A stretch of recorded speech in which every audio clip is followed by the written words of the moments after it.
Hey, White Sox fans, it is Crystal O'Keefe with episode 27 of Visiting Dugout, brought to you by the Southside Sox, a part of Fans First Sports Network. Today on the show, I have John to talk about the Oakland Athletics. So, hello, John. Feel free to introduce yourself a little. I'm John Hickey. I've been covering baseball for a long time.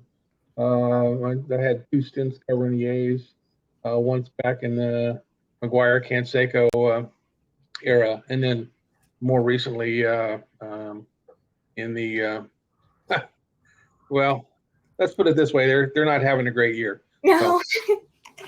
Yeah, this is why this podcast probably won't take as long. We'll just commiserate, and our team's not doing very well. Yeah. So, like you said, this season's been kind of a bummer.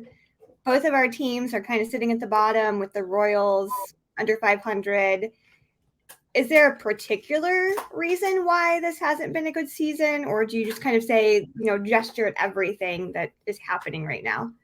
Well, I mean, in Oakland, and specifically, so much has been made about the 99% likelihood of a move to Las Vegas, and John Fisher, the owner, has been persona non grata for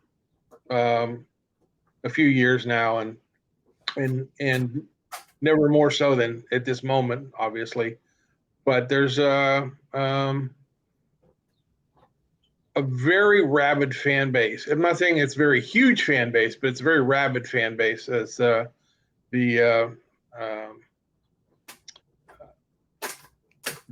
had the reverse boycott show, and although the number of fans was listed at 27,000, it was probably closer to 33 or 34. There were people still trying to get into the stadium in the eighth inning, and they cut off counting at the fifth inning, as you know. So it was huge. Then, of course, that same day, the geniuses in Nevada decided to throw away $400 million on John Fisher. So what are you going to do? Yeah, that's been so frustrating to just watch as someone on the outside, not even kind of in that fan base. So, and between this, bad record, bad ownership, move to Vegas, obviously it's not pleasant, but at the same time, you did just mention the reverse boycott and everyone was showing up, and it's really hard to not get someone that's wearing like a sell the team shirt or a big banner on the TV when they're panning through the crowd. So what is the overall mood there in Oakland between those two things? Well, I think by and large, everybody's somewhere between pissed off and really annoyed, and other words that I can't use on this particular broadcast. But I think everybody got buoyed a little bit by the attendance they had for the one game, and also the Cell shirt made its way to the Hall of Fame this week. I don't know if you saw that or not, but that's I did. If Rob Manfred had anything to say about it, it probably wouldn't have gone there, but he doesn't have control over that. So. Oh, and he came out recently saying, "Oh, I probably shouldn't have let the Astros get away with so much." And I'm like, okay, but what did you just say about Oakland? You should kind of back that up, retract that statement. Yeah, it's ever since Bud Selig took over, the commissioner's office has been all about the bottom line for owners, and everything else has not meant much. And do they care about the fans in Oakland? Not particularly. I don't think they particularly care about the fans in New York. Yeah. They know they have them, so they don't have to. What they care about is the ownership in New York. What they care about is the ownership in LA and Atlanta and whatever. So it's but when you have a team like the A's where a 90+ win team from 2 years ago has had the guts ripped out of it, trades and free agency. What are you going to do? They're playing with a bunch of players who want to play well, but are not particularly the greatest talents in the world, and that's just the reality. You know,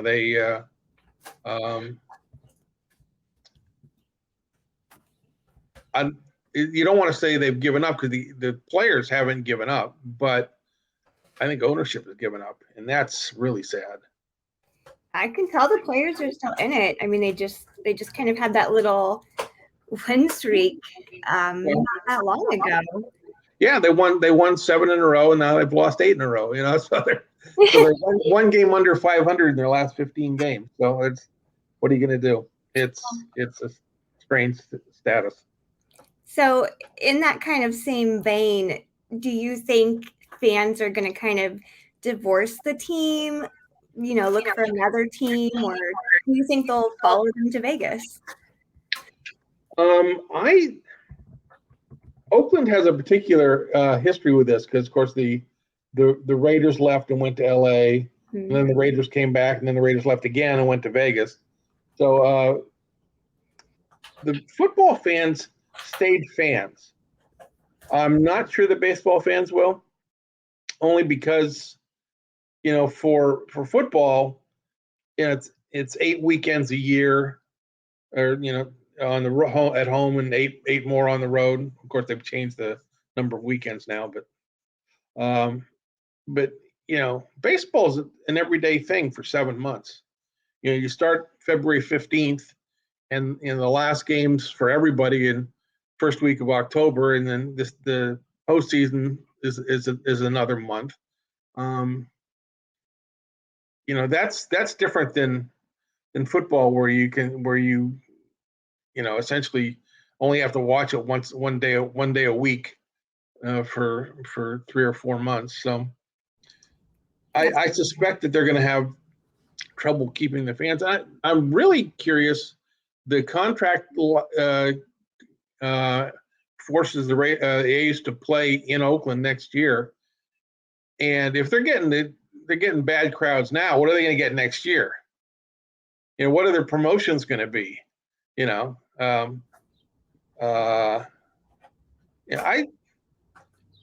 they've handled it about as badly as they possibly could, and people are frustrated, and you know, nobody's answered the question: Will the general manager, who's David Forst, he and his wife live in San Francisco. She has a high-powered job there. Is he going to want to move to LA, to Vegas? Yeah, probably, but would it surprise me if he didn't? No, because, you know, it's like, well, for one, it's Vegas, and not everybody wants to live there. No. You know, if I 2 days a year is plenty, and I haven't even done that in the last 5 or 6 years or more longer. So it's, you know, Vegas is not for everybody, and I'm not sure it's for the A's. It's you know, but I will say that the one thing the fans are already talking about is lobbying for an expansion team, and that's fine, except that the Giants will never let that happen. Once the Giants have been quietly but doggedly wishing the A's to leave, and once that happens, they'll never allow. I can't foresee a way they would allow an expansion team to come into Oakland. Yeah, too close. Yeah, it's the ballparks are 8 miles apart. You can on a good day, you're top of the Coliseum. You can look and you can see with binoculars anyway. See where the Giants over at China Basin. So yeah, it's baseball's strange in the Bay Area. What can I say? It's strange in Chicago too. we've got two really close teams. So I Oh understand. yeah, as you know, but you have different histories. Yeah. I mean, you have 120 plus years of it, and you know the Giants were here in '58, the A's are here in '68, and I'm not saying that the half century isn't anything, but it's where you have parents and grandparents uh, who are invested in the A's and the Giants. You have great grandparents and great grandparents invested in the White Sox and Cubs. So it goes. I think it may run a little deeper. Mm-hmm. Yeah. So with this record, and again with their recent, good run, do you see them in any better place by September? No, they're not gonna. First of all, they get hurt a lot for some reason, but everybody does, so that's not they don't have great pitching depth. The hitters they had hoped to get something out of some people they brought in the off season, and they've already cut ties with like Jesus Aguilar. Just these are people they thought had power numbers in their past history, but right now they're going to go with kids, and they keep shuffling shortstops. They have one shortstop in the minor leagues. They have one shortstop on the injured list, and the third shortstop Diaz is playing now, and they have another one, Tyler Wade, who you'll probably see in the series coming up. But on the other hand, every day you wake up to messages about the roster moves they've made. So they've run through 4 dozen players already, and it's not even July. So what are you going to do? Yikes! Yeah. So this one is kind of a two-part question. One is, do you have an MVP candidate for the A's? But also on the other end, do you have someone that you could just put on the trading block today and be okay with it? Putting money on the trading block, there has to be somebody who wants to trade for them. Paul Blackburn, probably the best prospect, their starting pitcher, but he's missed a bunch of the time this year, and he missed a bunch of time last year being hurt. So there's that. And there's it's gonna be an interesting call. Somebody has to be an all-star, and I'm not sure who the hell it's going to be. Of course, they have Ruiz has stolen all those bases, and that'll be something. But is that enough to get him on the all-star team? I don't know. It will, and nobody has great numbers. I mean, that's when you're winning 25% of your games, nobody's going to have great numbers. So I don't know where they're going to go with that. That's totally fair. So these are some questions that I'll ask before break that kind of just came from Twitter. I like to ask my followers if they have, questions related. The first one, and this is tugging at my heartstrings because this is my favorite baseball movie. How has the Moneyball strategy affected the franchise in the long term? It's actually the Moneyball philosophy worked for a long time. It worked. It was working in 2000, which was 2 years before the book was written. The book was written about the 2002 season, and it carried through to maybe 2019, where they could find people high on base, not worry about defense so much, and home runs and on bases percentage were what the things they looked at. What the book never pointed out was Earl Weaver, the old Orioles coach. He asked how to win games. He says, pitching in a 3-run homer. Okay, well, how is that any different? You put a couple guys on base, somebody hits a home run, and you win 3-2 behind Jim Palmer. Well, you need to have Jim Palmer on your team too. There's that, but yeah, the Moneyball has worked well for them over time, but it's less impactful now because everybody knows about it. Mm-hmm. Everybody's been doing it for at least a decade, and a lot of the general managers now and executives at the decision making level are statistically oriented, mm-hmm. and not all of them are, but most of them are, and the stats break down to how to win and how to lose, and how to win is to get on base, and how to win is to extend your innings, which is it feels the A's to run up this year sort of run counter to that, because every time you get caught stealing, it really impacts your chances of scoring runs. So, but you have to work with the tools you have, and if the tools you have say run, then you got to run. Yeah, that is always my favorite thing to kind of quote, particularly with Yasmani Grandal, because he's kind of known for either walking or home runs. Yeah. So every time he gets on base, it's just me. He gets on base.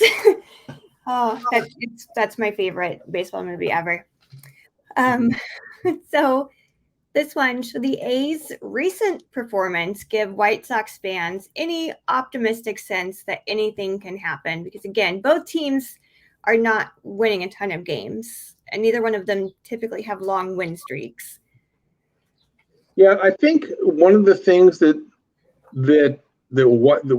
good news for the White Sox is that look at the A's. They're in a tough division. The A's are. Mm-hmm. Yeah. The Astros have been good for a long time. The Rangers are having a great year. You look in the Central, and there's some interesting teams there, but are there really good teams there? It's not proven to me. I'm sure that the Guardians and the Twins fans would be up in arms at that, but the AL Central, it's there to be had if if you put together, if the White Sox were to win 17 out of 22, let's say, then all of a sudden that's an improvement of a dozen or so games and over 500.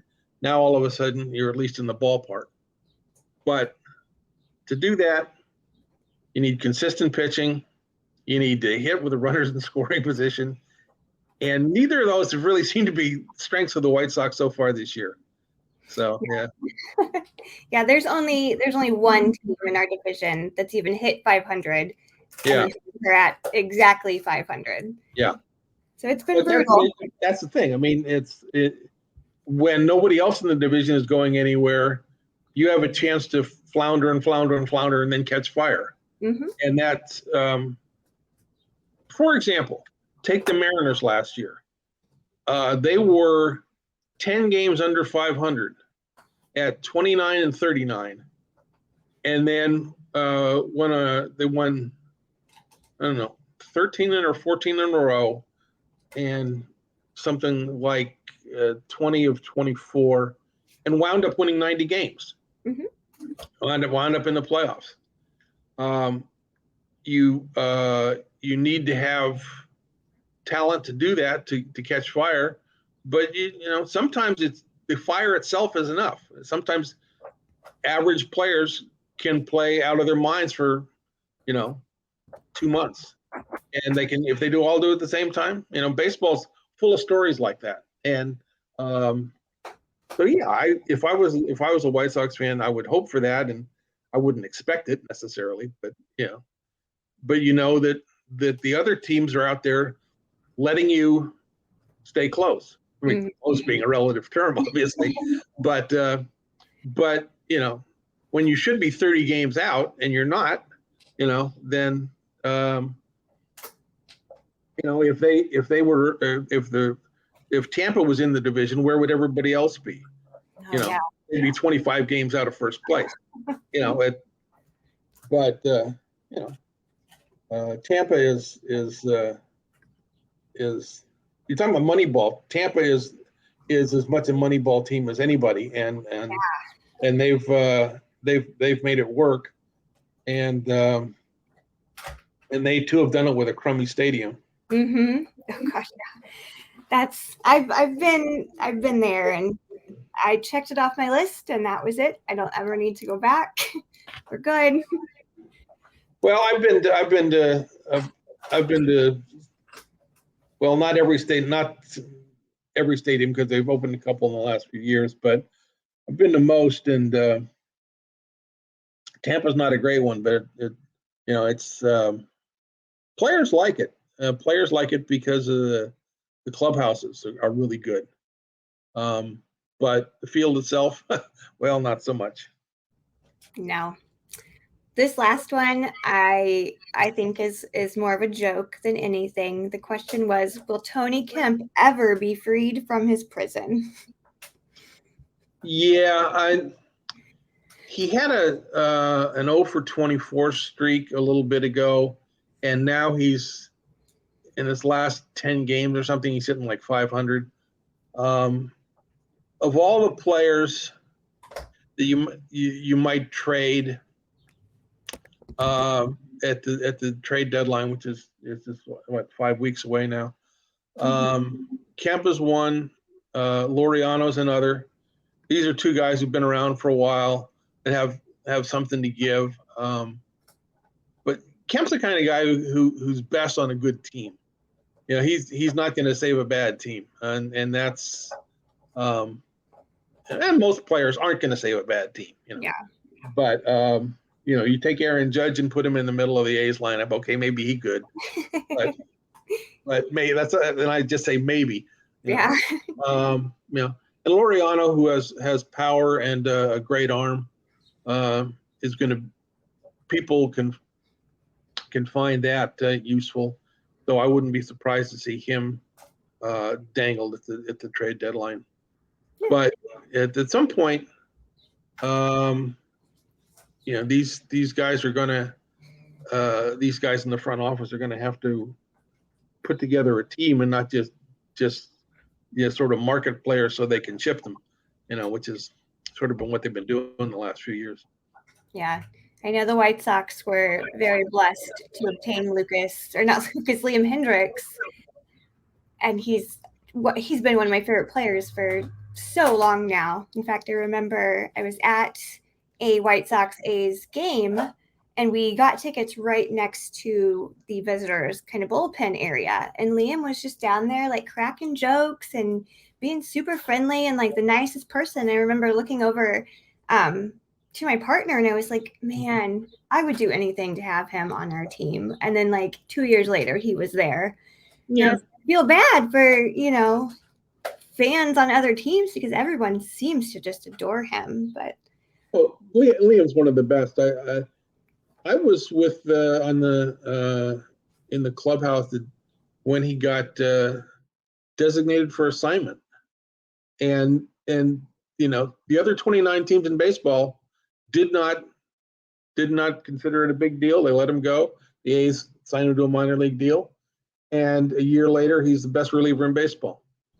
Yeah, he's been incredible. The beautiful thing about baseball is everybody makes mistakes. Mm-hmm. I mean, any team in baseball could have had this guy, and the A's didn't have room for him on their roster at that moment.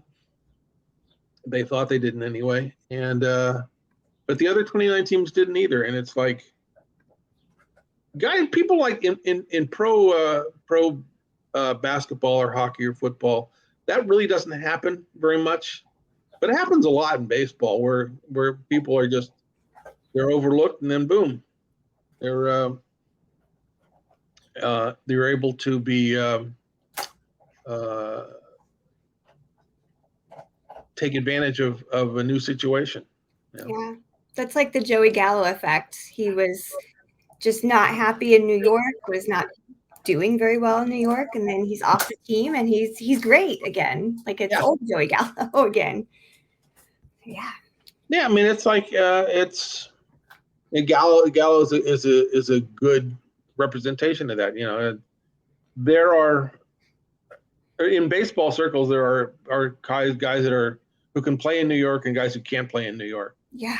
And it's not a crime to not play in New York, because you have to put up with a lot of crap in New York, and not everybody wants to.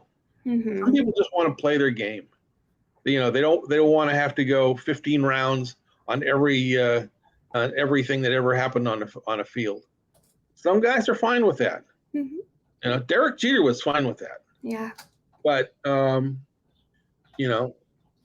if you don't grow up in it,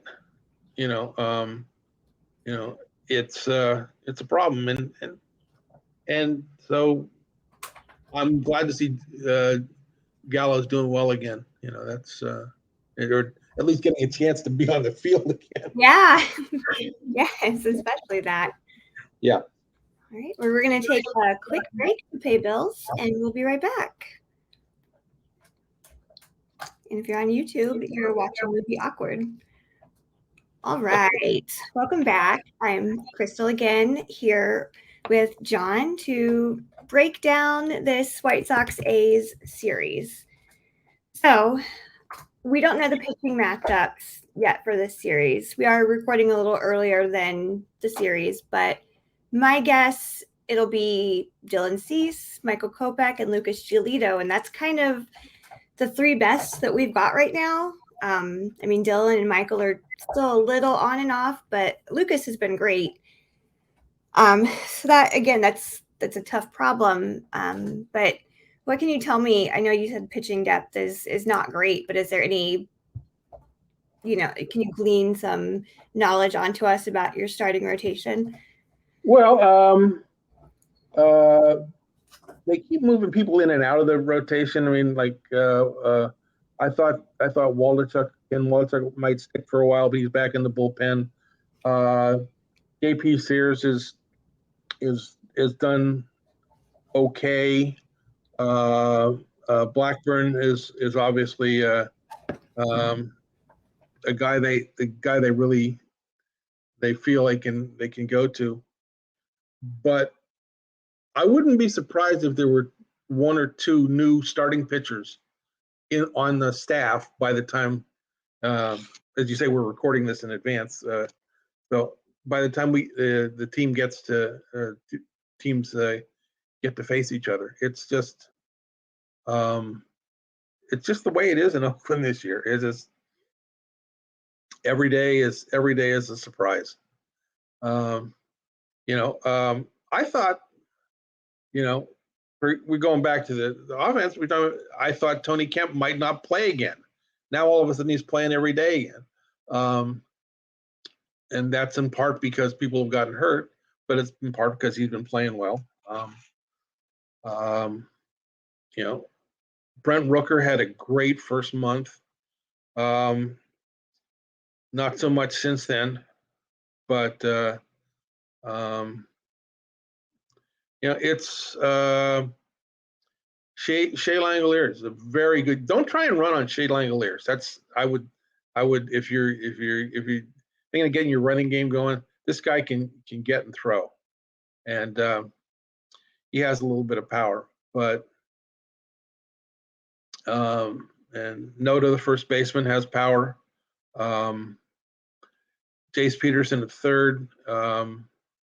He can offer some offense, but nobody can do it consistently, and that's pitchers and hitters.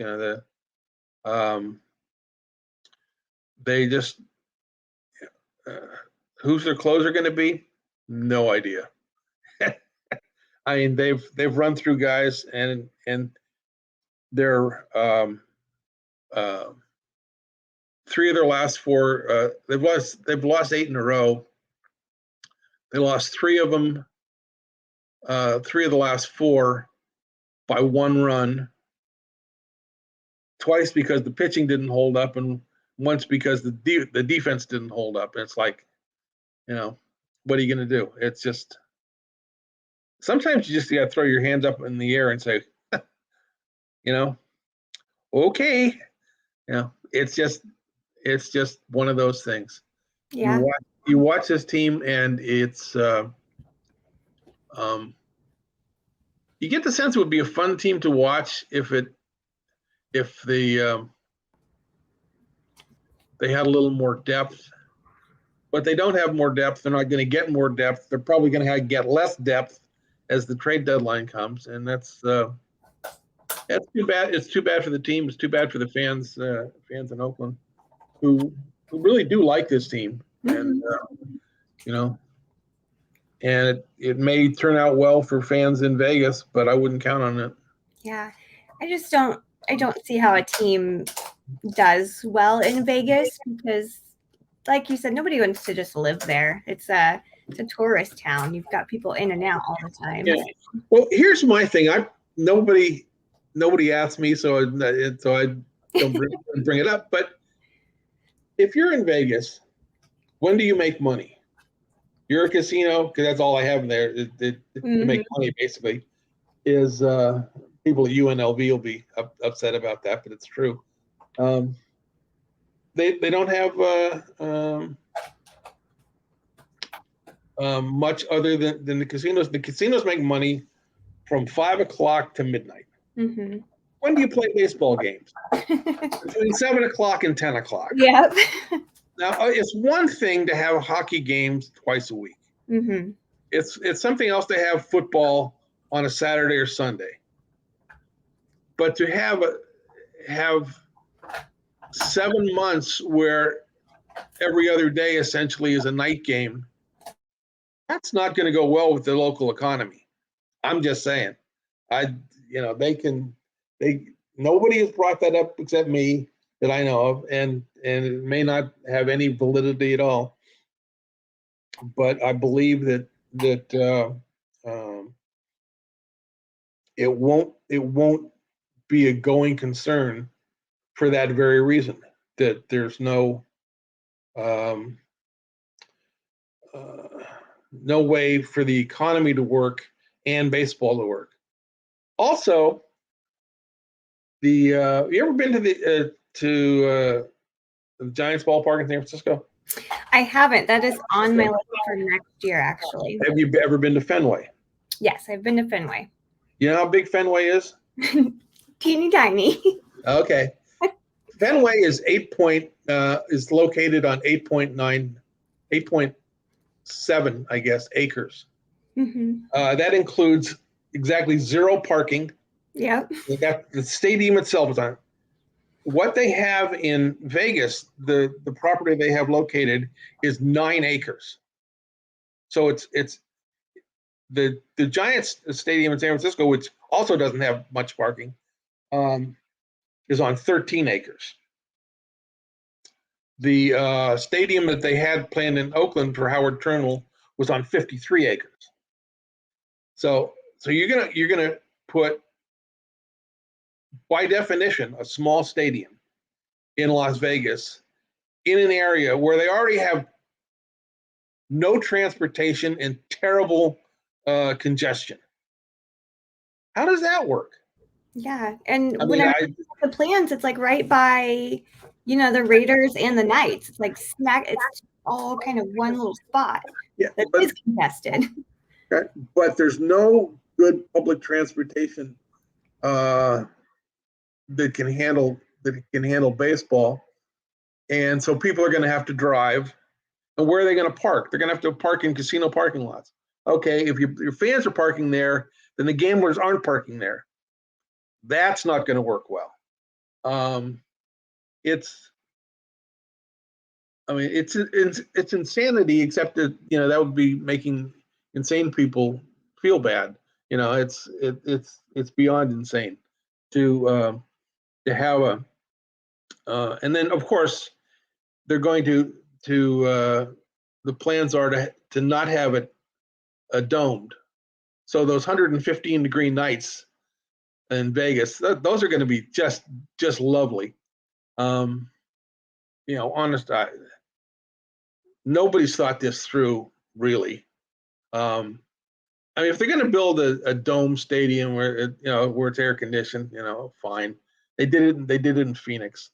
But I can tell you from past experience in July and August, walking half a block from the parking lot to the stadium in Phoenix will almost kill you if you're carrying all your gear and stuff. It's 110 degrees, and I live in the Bay Area. We don't know from 110 degrees. And I see that. I saw there's all this weather in the South, and people are 110, 112 degrees all over. Okay, it's 68 degrees here today. And it's not in any. We reached 80 one day about 3 weeks ago, and then we went back down into the 60s. That's why everybody who moves to the Bay Area never leaves. I'm just saying. Yeah, it's lovely there. So with this series, would you say consistency is key if they do want to win this series, or even just a game or two?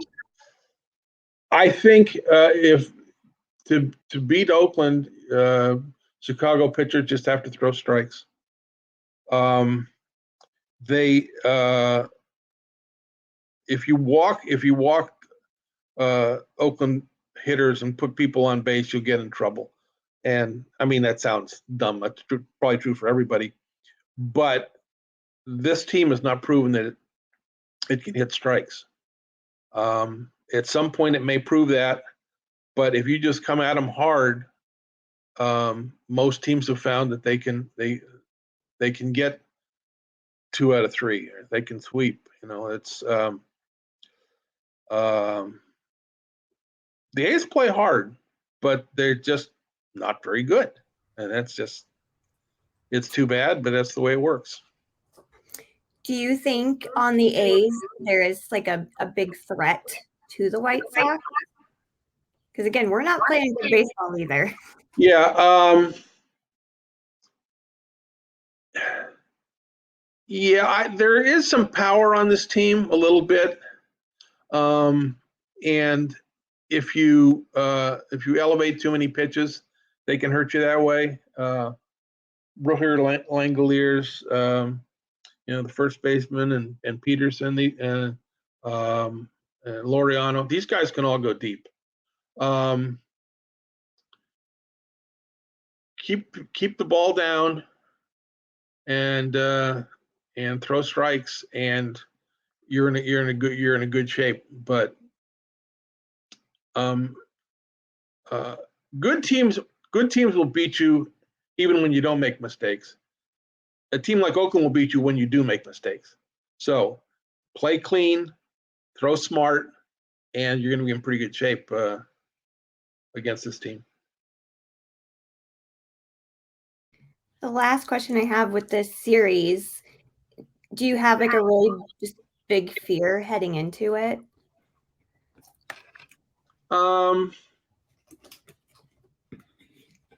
I don't for the A's. For the White Sox, I would be afraid that what happened when the A's won 7 in a row can happen again. Mm-hmm. Because for a week, they had really good karma and really good at-bats, and the bullpen held together. And it's not going to happen often, but it will probably happen again. Mm-hmm. In a 162-game season, that's going to happen. And you need to nip that in the bud. Winning the first game and scoring first. The A's have a terrible record. I think they're 10-30 or something, 10-25 when they score first. And they're like 8-40 when they don't score first, when the other team scores first. So scoring first against the A's is not a guarantee of a win, but it's your winning percentage is about 750 or 800, and so get on the board first and put the pressure on, and that's been the way the A's have been beaten this year. I will say, Kopech and Cease both are kind of known for giving up too many walks. So you might. That's not good. I mean, it's particularly not good against a team like Oakland because they need the help. You go against the Rays lineup or the Braves lineup or the Padres or whoever. They don't need any help. They can do it all on their own. But the A's need the help, and if you're going to walk people, then you're going to stand the chance of really putting yourself in some troublesome spots. Yeah. So before we wrap this up, I just would love to know your thoughts so far on the season. Pleasant surprises, things that you thought would go differently with any team, really. Just kind of your. Well, I would love to see somebody hit 400. I can tell you that. Yeah. And I've been pleasantly surprised by how well people have adapted to the pitch clock. The jury is still out for me on the value of changing the size of bases, but the fact that you can't hold runners on bases well, and so people have been able to run more. I think that opens up the game. I like that part of the game.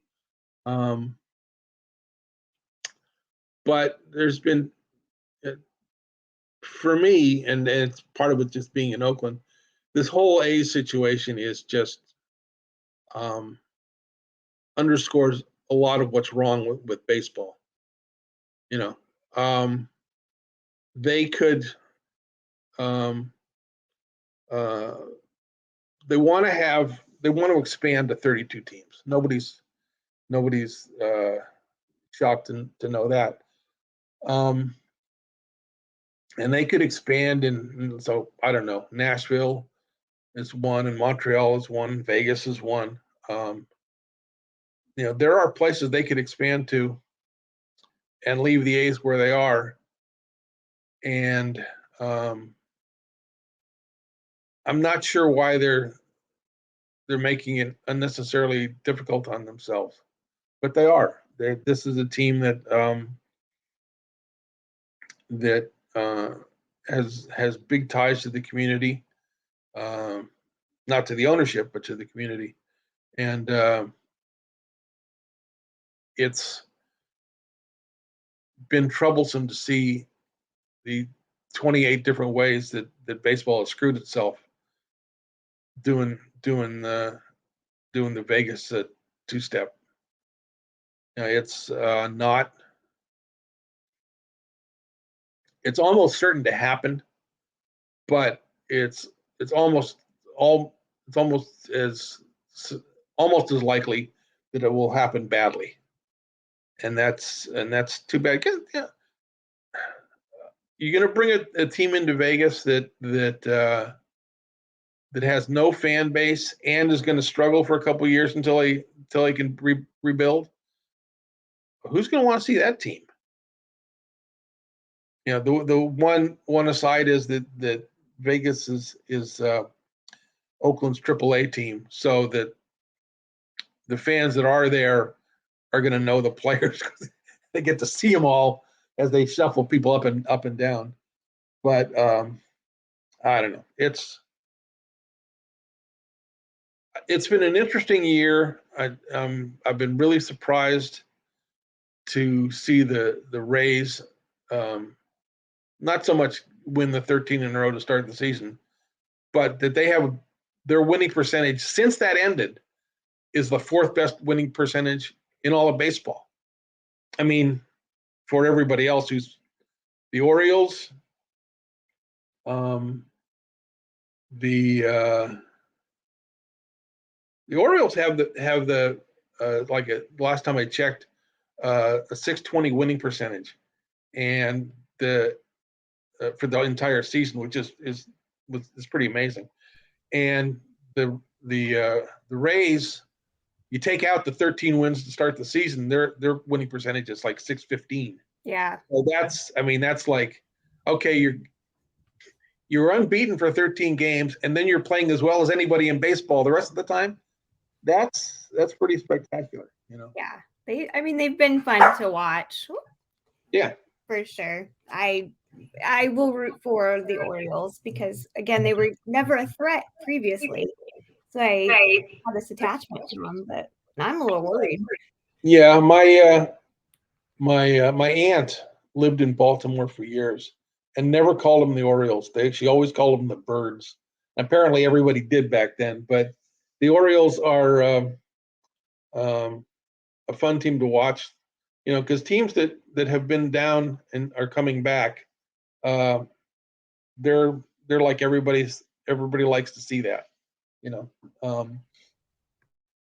It's one thing when you're in, you know, the Dodgers and you win every year, and it's like, okay. And you know, I know people they're huge Dodger fans, but it seems kind of boring. You know, I mean, if an A's fan, you had in just since 2000, you had 2000 to 2004, they were great, and they had the great starting pitching. Then they went into a funk, and then in 2012 and 2013, 2014, they were terrific again.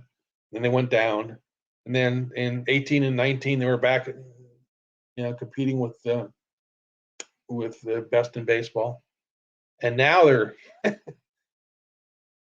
now somebody locked the door. Oh man. Yeah, I it think is, and guys.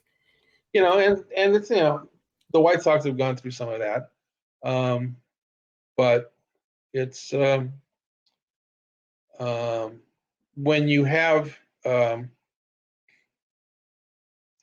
baseball, that's what you're going to get. Basketball and hockey, football, not so much, but baseball, that's what you get. You know, that being said, the Sacramento Kings went to the playoffs this year for the first time in like forever, and so it does happen. The teams get better, but in basketball, it seems like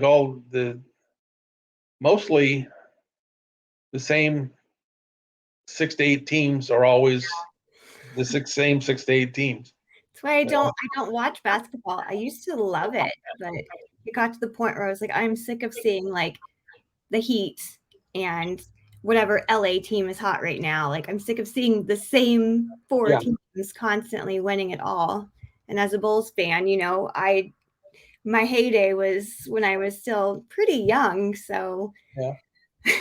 Well, thank you. From my point of view, you're still pretty young. Thank you. All right. Well, John, thank you so much for coming on and chatting about this. If you want to let people know, you know, where they can find you and your work, feel free to do that now. You know, I do a lot of freelance work now, but I don't do anything regularly. You can find me on Twitter at jhickey3, and whenever I have something to post, I will post it there.